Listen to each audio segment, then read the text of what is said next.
लोक भवन लखनऊ में प्रदेश की सहकारी गन्ना विकास समितियों के सदस्य कृषकों को मुख्यमंत्री योगी आदित्यनाथ ने अंश प्रमाण पत्र वितरण का शुभारंभ किया। मुख्यमंत्री द्वारा अंश प्रमाण पत्र वितरण कार्यक्रम के साक्षी सीतापुर के 77 किसान बने। कलेक्ट्रेट सभागार में सहकारी गन्ना विकास समिति हरगांव, बिस्वा, महोली, रामगढ़, कमलापुर, सीतापुर व महमूदाबाद के किसानों ने सीएम का सीधा प्रसारण देखा। डीएम अनु सिंह द्वारा 77 किसानों को अंश प्रमाण पत्र वितरित किए गए। जिलाधिकारी ने अंशधारक सदस्य कृषकों से उनसे खेती के संबंध में आंशिक जानकारी भी ली और उनका उत्साहवर्धन भी किया।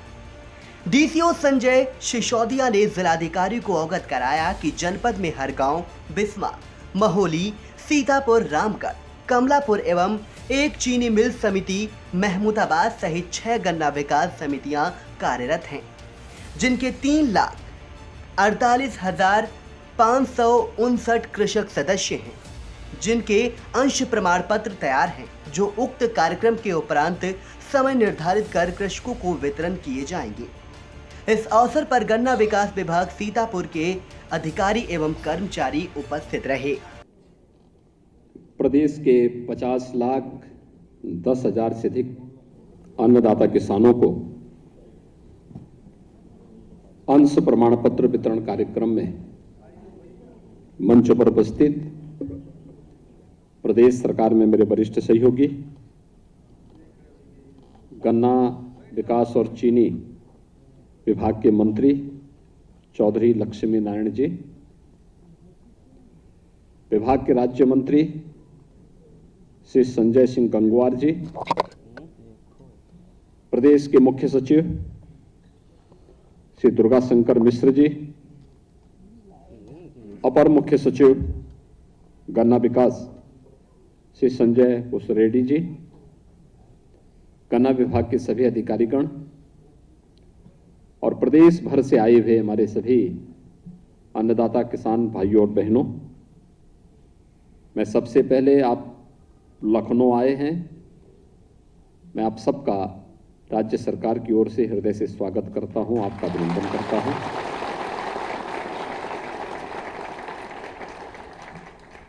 अन्नदाता किसान हमारे लिए सदैव से वरीय रहा है, सम्मानीय रहा है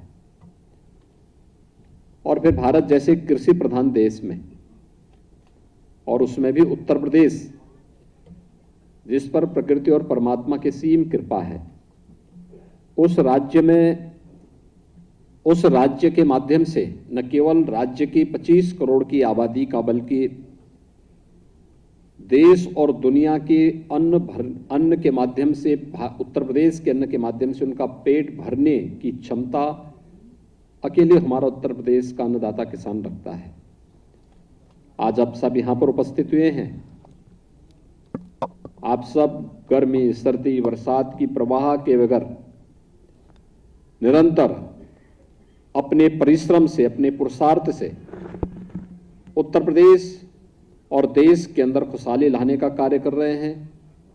उत्तर प्रदेश को देश की सबसे बड़ी अर्थव्यवस्था बनाने में अपना योगदान दे रहे हैं। मैं इसके लिए आप सबका हृदय से अभिनंदन करता हूं, स्वागत करता हूं। भाइयों बहनों, आज का यह कार्यक्रम बहुत महत्वपूर्ण कार्यक्रम है। देश की सहकारिता आंदोलन को पुनर्जीवित करने का एक अभियान है और हमारा अन्नदाता किसान वह किसी के सामने हाथ फैलाएगा नहीं, बल्कि जहां पर जिस व्यवस्था के साथ वो जुड़ा है उस व्यवस्था का मालिक बनाने का एक अभियान भी आपके लिए है और ये आपका परिश्रम और पुरुषार्थ तो है ही, लेकिन मैं भी यहां पर अपने जिन किसान बंधुओं ने अपने विचारों को रखा, लगभग ऐसे 11 किसान भाई और बहनों ने अपनी बात यहां पर रखी थी। ऐसा कोई कह ही नहीं सकता कि किसान है, यानी किसान तो हैं, लेकिन जिस वाक्पटुता का परिचय उन्होंने दिया वो अत्यंत अभिनंदनीय है। मुझे लगता है कि आप ऐसे बोलने लग जाएंगे तो तमाम नेताओं को रिटायरमेंट की तरफ जाना पड़ेगा फिर से।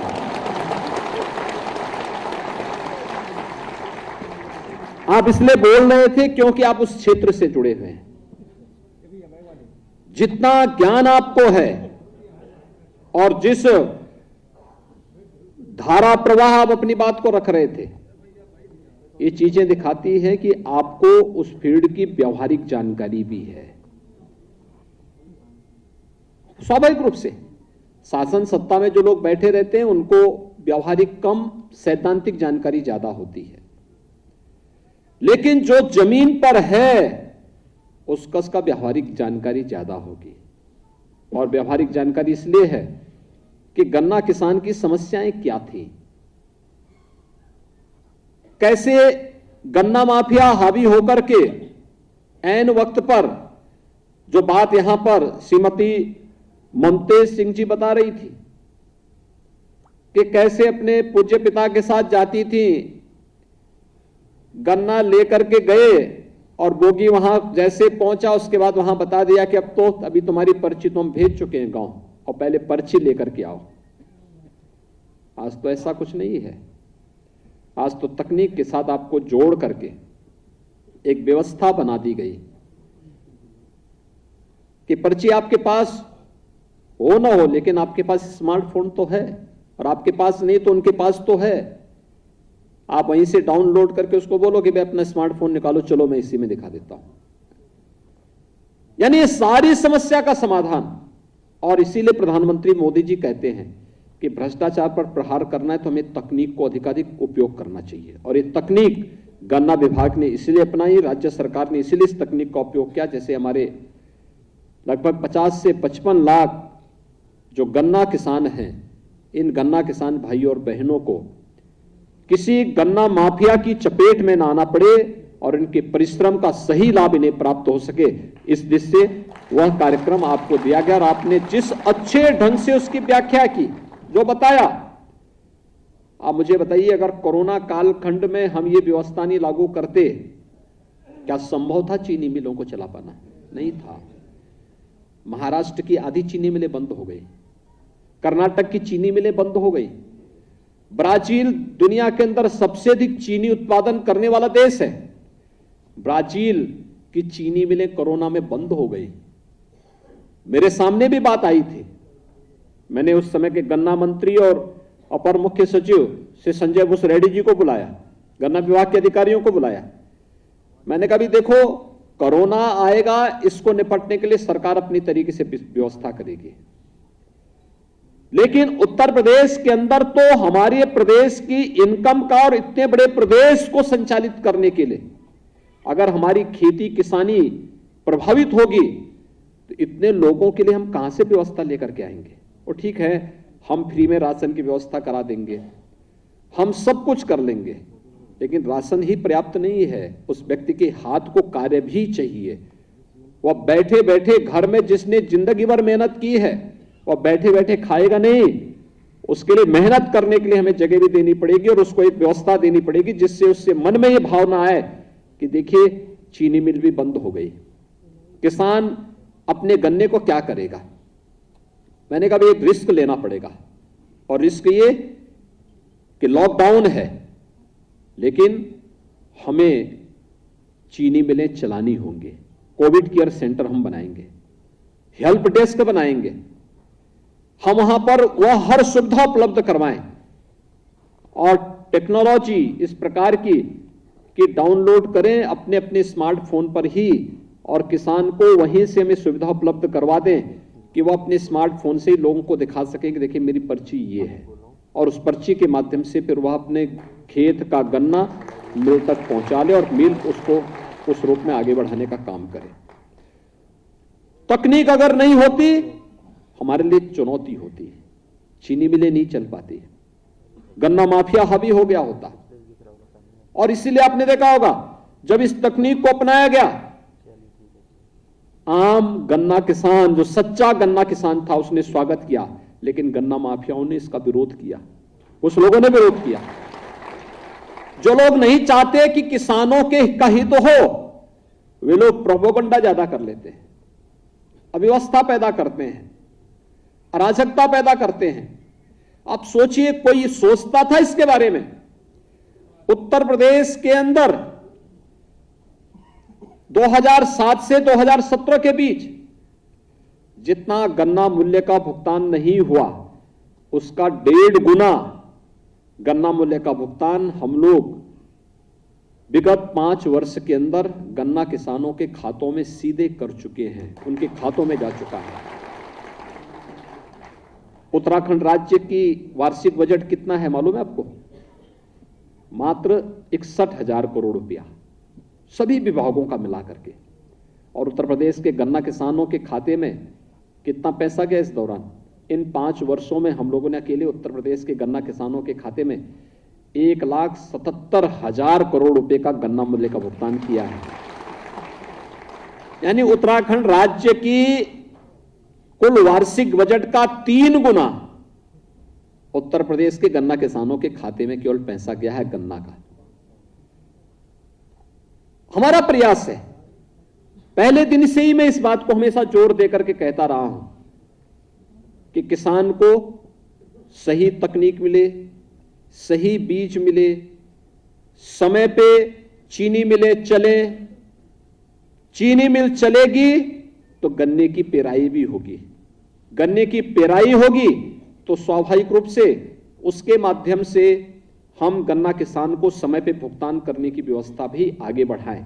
और ज्यादातर चीनी मिलों ने अपने भुगतान को समयबद्ध किया है। जो 2, 3, 4 ग्रुप बचे हुए हैं उनको भी हम कस रहे हैं कि वे चीनी मिल भी चलाएं, लेकिन गन्ना मूल्य का भुगतान भी समय पर करें। और इसके लिए अब तक हम लोग 82% इस वर्ष का भी गन्ना मूल्य का भुगतान कर चुके हैं। हमारा प्रयास है कि जो 6-7 हजार करोड़ रुपए का बकाया है, बाकी है, यह भी समय पे भुगतान हो और पहले हम इसको व्यवस्थित रूप से आगे बढ़ाने का कार्य कर सकें। इसके लिए सरकार के स्तर पर पिछली बार एक कानून भी हम लोगों ने बनाया था और कानून बना करके गन्ना किसानों के गन्ना मूल्य का भुगतान, अगर चीनी मिल कोई व्यक्ति चला रहा है और चीनी मिल बनाने के बाद वह चीनी मिल का पैसा अपने किसी अन्य उद्योग में लगाया है और आज वह चीनी मिल कमजोर होने के कारण गन्ना मूल्य का भुगतान नहीं हो रहा, तो हम उसके दूसरे उद्योग का पैसा भी इधर डाइवर्ट कर सकते हैं। इसके लिए हम लोगों ने बाकायदा कानून भी राज्य में बना दिया है, जिससे गन्ना किसान हमारा भाई किसी प्रकार का किसान बंधुगण किसी भी प्रकार से उन्हें परेशानी न हो। और सरकार लगातार इस दिशा में प्रयास कर रही है, इस कार्यक्रम को आगे बढ़ाने का कार्य कर रही है। घटतोली को रोकने के लिए लगातार प्रयास हुए हैं, तकनीक का बेहतर उपयोग करते हुए।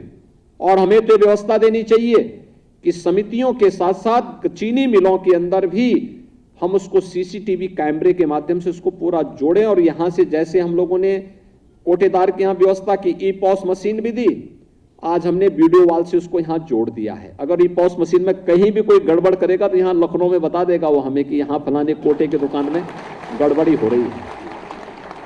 तकनीक बहुत आगे बढ़ चुकी है और उस तकनीक का उपयोग करते हुए एक एक अन्नदाता किसान को उसकी व्यवस्था के साथ जोड़ना, किसान हमारे लिए सर्वोच्च प्राथमिकता रखता है। आपने देखा होगा प्रधानमंत्री मोदी जी ने, चाहे वह सॉइल हेल्थ कार्ड की व्यवस्था की हो या प्रधानमंत्री किसान सम्मान निधि या लागत का 1.5 गुना दाम अन्नदाता किसान को प्राप्त हो, एमएसपी देने की कार्रवाई, यह लगातार आगे बढ़ी है।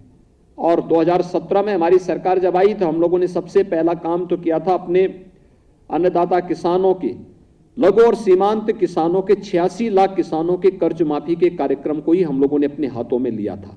प्रदेश के अंदर, देश के अंदर सफलतम ये कार्य योजना उत्तर प्रदेश सरकार ने लागू की थी।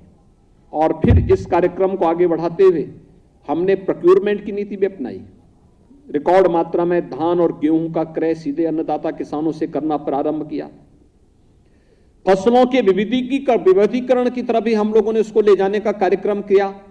बहुत सारे कार्यक्रम किए। खांडसारी उद्योग को लाइसेंस फ्री करने की व्यवस्था के साथ भी जोड़ा, मिलता ही नहीं था।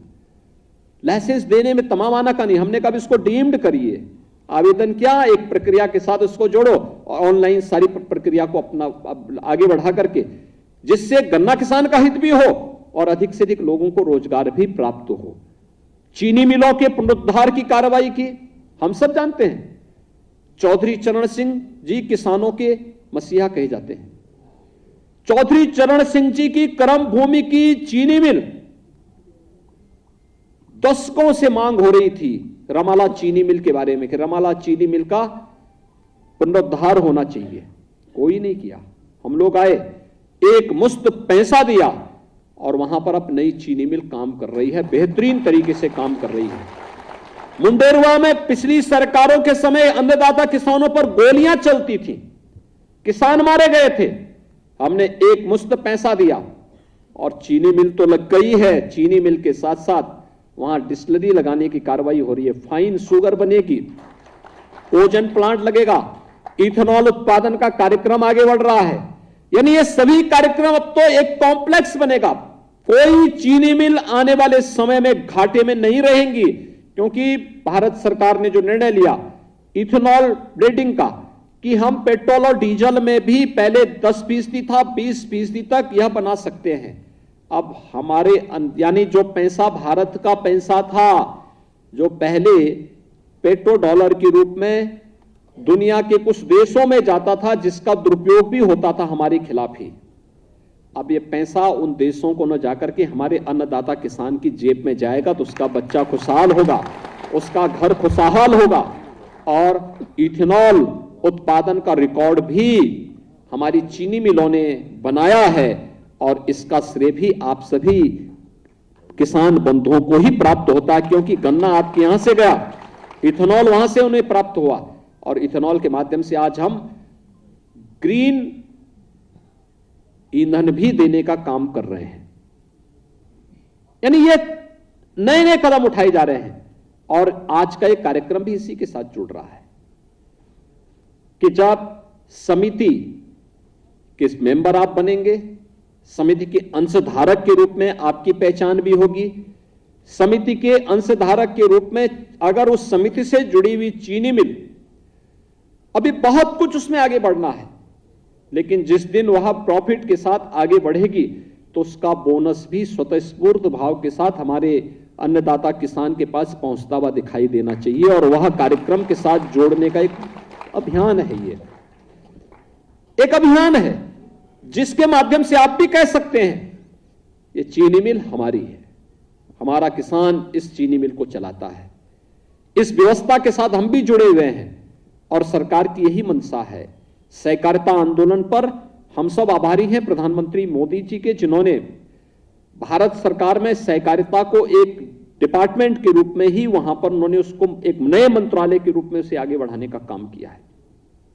नए नए उसमें रिफॉर्म हो रहे हैं, नई तरीके से आगे बढ़ाने का काम हो रहा है और मेरा यह मानना है कि जनता के मेहनत पर, उनके परिश्रम पर और उसके द्वारा परिश्रम के बाद जो प्रॉफिट प्राप्त होगा वह कोई व्यक्ति नहीं बल्कि पूरा समुदाय और पूरा समाज उसका लाभ प्राप्त करे। यह सहकारिता उसी आंदोलन का हिस्सा है।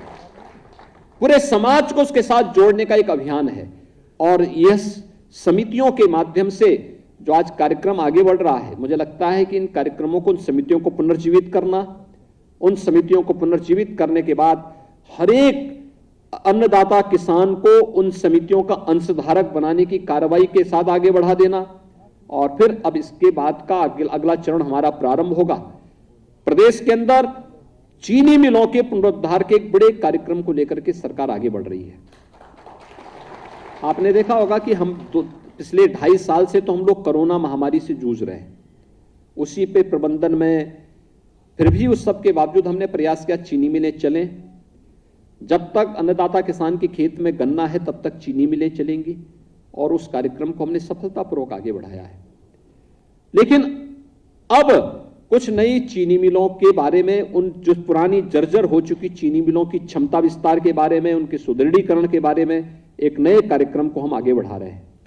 और भाइयों बहनों, एक बड़ी खुशखबरी है आप सबके लिए और वह है कि भारत सरकार ने पूरे देश के अंदर बड़े पैमाने पर बायोफ्यूल के कार्यक्रम के साथ नए नए उद्यम स्थापित करने के एक बड़े कार्यक्रम को अपने हाथों में लिया है। यानी आपके यहां जैसे आपने चीनी मिल में देखा होगा कि चीनी मिल में आप जाते हैं, एक समय होता था बगास पड़ा रहता था, केवल चीनी का उत्पादन होता था, बाकी चीजें सब वैसे बहा देते थे। लेकिन आज एक एक चीज का अपना उपयोग हो रहा है। क्या चीनी, क्या सीरा, क्या बगास, या कोई भी आज के दिन पर रॉ मटेरियल नहीं है, सब कुछ का उपयोग हो रहा है। और उसका बेहतरीन उपयोग करते हुए चीनी मिल की आमदनी को कई गुना आगे बढ़ाने का कार्य हो सकता है।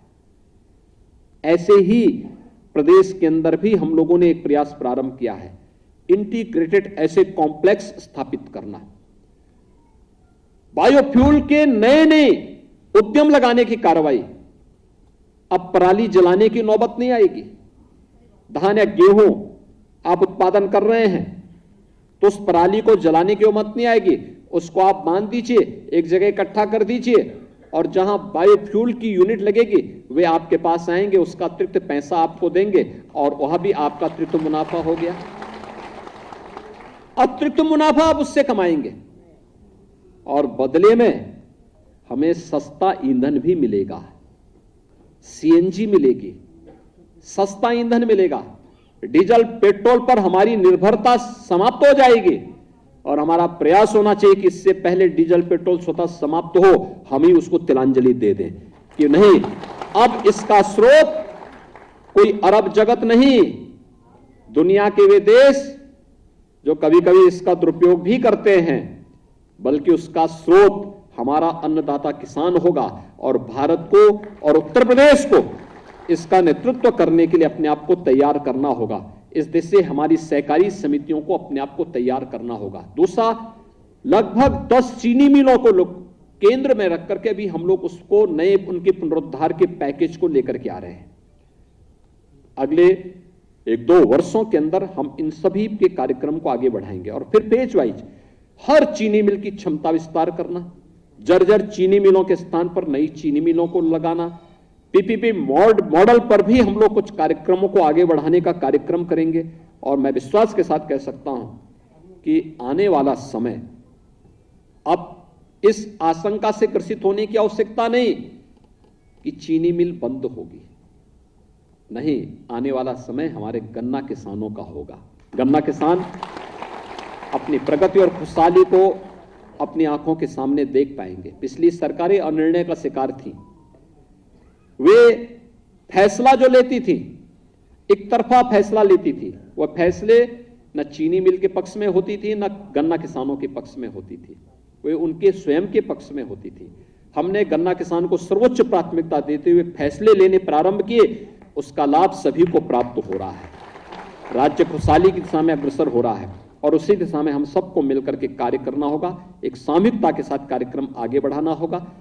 मैं गन्ना विभाग से इस बारे में कहूंगा कि जो गन्ना मूल्य का बकाया भुगतान अभी बचा है, हमारा प्रयास हो हर हाल में नया सत्र प्रारंभ होने के पहले गन्ना मूल्य का भुगतान अन्नदाता किसानों के खाते में जरूर हो जाए। इसकी स्पेशल बैठक किए जाने की आवश्यकता है। कहीं भी इसमें कोई कंफ्यूजन कहीं किसी को नहीं होना चाहिए और अन्नदाता किसान का एक भी पैसा कोई व्यक्ति दबाने का दुस्साहस न कर सके। हमें इस दिशा में अपने कार्यक्रम को आगे बढ़ाना होगा। दूसरा, किसी भी प्रकार की घटतोली न हो।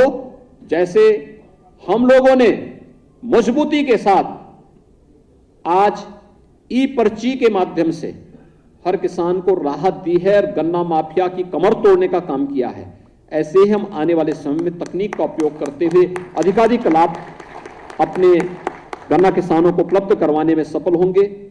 नए बीज और नई तकनीक को अपनाने की दिशा में भी अग्रसर होना।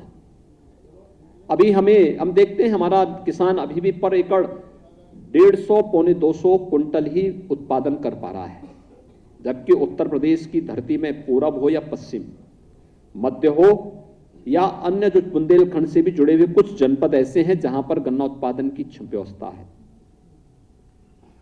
हमारा प्रयास हो, जहां 150 कुंटल पर एकड़ पैदा हो रहा है उसे हम 200 कुंटल तक पहले चरण में पहुंचाएं, जहां 250 हो रहा है उसको 250 तक पहुंचाने की व्यवस्था करें। आप देखना, 1 एकड़ में 300 से लेके 500 कुंटल उत्पादन करने की क्षमता उत्तर प्रदेश की धरती रखती है। सिंचाई की सुविधा हमने विकसित कर ली है और तेजी के साथ आगे बढ़ा रहे हैं। 5 वर्ष में 21 लाख हेक्टेयर लैंड को अतिरिक्त सिंचाई की सुविधा उपलब्ध करवाई गई है। इसको और अच्छे ढंग से आगे बढ़ाने का काम कर रहे हैं। लागत कम होना, अगले 5 वर्ष के अंदर एक कार्य योजना हम तैयार कर रहे हैं कि ट्यूबवेल से आपको कम हम लोग सोलर पैनल उपलब्ध करवाने की कार्रवाई के साथ आपको जोड़ना चाहते हैं, जिससे आपकी बिजली का खर्चा 0 पे आ जाए। एक बार सरकार उसमें सब्सिडी देगी, लेकिन अगर हम उस पैनल को लगाते हैं तो हमें उसके साथ लेकिन तकनीक को अपनाना पड़ेगा, टिश्यू कल्चर को अपनाना पड़ेगा, ड्रिप इरिगेशन को अपनाना पड़ेगा। टिश्यू कल्चर और अगर हम लोग ड्रिप इरिगेशन के साथ जुड़ते हैं, जो खेत हम आधुनिक तकनीक के साथ उसको जोड़ते हैं, नेचुरल फार्मिंग के साथ अगर आप उसको जोड़ते हैं, जो खेत आज आपका 1 एकड़ में 150 कुंटल गन्ना दे रहा है, आप देखना वही खेत आप व्यवस्थित तरीके से एक बार ध्यान दे देंगे, एक टिश्यू से दूसरे की दूरी एक निश्चित दूरी हो जाए, समय पे खाद मिले, ड्रिप इरिगेशन के साथ आप उसको जोड़ेंगे, उसी खेत में यानी लागत भी कम हुई, लेकिन उसी खेत में आप 300 से लेके 500 कुंटल गन्ना उत्पादन करने की क्षमता पैदा कर सकते हैं। और मैं विश्वास के साथ कह सकता हूं ये उत्तर प्रदेश के अंदर एक क्षमता है और हमें आने वाला कल गन्ना किसानों का कल बनाना ही पड़ेगा। इस दिशा में नए प्रयास करने होंगे। आज यहां पर विभिन्न सहकारी समितियों में आपको अंशधारक प्रमाण पत्र उपलब्ध कराया जा रहा है और हमारा प्रयास होना चाहिए हम उन स्थितियों में पैदा करें जब यहीं पे बुलाकर हम आप सभी अंशधारकों को आपका बोनस भी उपलब्ध करवाने के साथ जोड़ सकेंगे। आप सबको आज के इस व्यवस्था के लिए, इस कार्यक्रम के लिए एक बार फिर से मैं आपका अभिनंदन करता हूं और आपके आगामी अभियान के प्रति अपनी शुभकामनाएं भी देता हूं।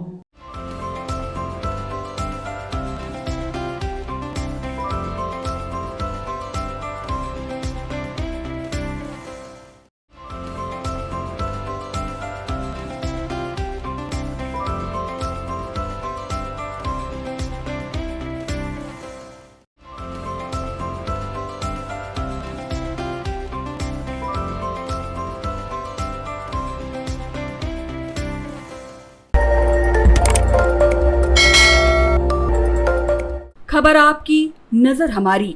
देखते रहिए आई इंडिया।